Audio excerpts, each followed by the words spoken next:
Hello everyone, আজ আম্মু রান্না করছে। দেখেন কি সকাল সকালই কিন্তু আম্মু আজকে চুলায় রান্না করছে। দেখেন আমাদের কিন্তু চুলায় বেশি রান্না করে না, কিন্তু আজ করছে।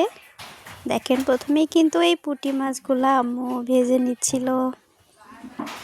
আর মাছ ভাজি কিন্তু আমার কাছে ভীষণ ভালো লাগে, তবে পুঁটি মাছ যদি চচ্চড়ি বলেন, ঝোল, এগুলা কিন্তু আমি খাই না।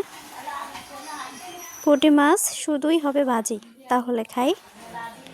তো দেখেন যেহেতু আমি যা খাই আমার আম্মু সর্বোচ্চ চেষ্টা করে সেইটাই রান্না করার জন্য। আর এখানে কিন্তু কেটে রেখেছে বেগুন, এই বেগুন দিয়ে কিন্তু ডিম রান্না করবে। তো দেখেন কত সুন্দর পরিবেশ, গ্রামের পরিবেশ আসলে সুন্দর। আমি কিন্তু দেখতে আসছিলাম যে ভাবি কি রান্না করছে। তো দেখেন ভাবি কিন্তু ভাত বসিয়ে দিয়েছে। দেখেন আলবি দুষ্টামি করছে ওইখানে। আর এইদিকে ভাবি ভাত মানে উতলাই গেছে সেইটা আর কি দেখছে।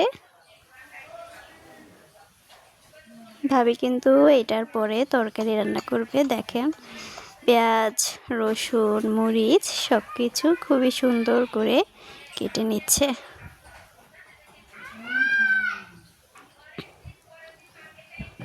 ভাবি কিন্তু খড়ি দিয়ে জাল দিচ্ছে, যাকে বলে লাকড়ি।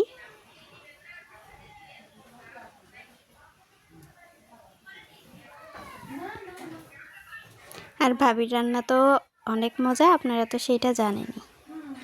তারপরে কিন্তু এইখানে রেখে দিয়েছে দেখেন মাছ আর হচ্ছে বেগুন, এগুলা দিয়ে ভাবি বলছিল ঝোল রান্না করবে। তো আমি বললাম যে ঝোলটা না রান্না করে এটা দিয়ে চচ্চড়ি করেন, খেতে ভালো লাগবে।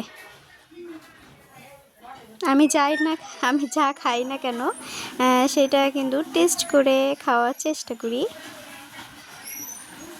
অনেকে আছে খেতে পারলেই হলো, কিন্তু আসলে আমি এমন না। যেটাই খাবো তবে সেটা অনেক টেস্ট করেই খাবো। এই জন্য আর কি ভাবিকে আমি বললাম এটা চচ্চড়ি করেন। ওই পাশেই বাবুরা খেলা করছিল, দেখালাম। তো দেখেন আমি ভাবিকে বলার সাথে সাথেই ভাবি কিন্তু বলল ঠিক বলেছ, এটা চচ্চড়ি করলে ভালো লাগবে। তো আজকে আপনারা দুপুরে কি কি রান্না করলেন, সকালে কি কি রান্না করলেন? দেখেন মাছগুলা কিন্তু খুবই সুন্দর করে পরিষ্কার করে নিচ্ছে ভাবি। খুবই সুন্দর করে পরিষ্কার করলো। সবাই ভালো থাকবেন, সুস্থ থাকবেন। আল্লাহ হাফেজ।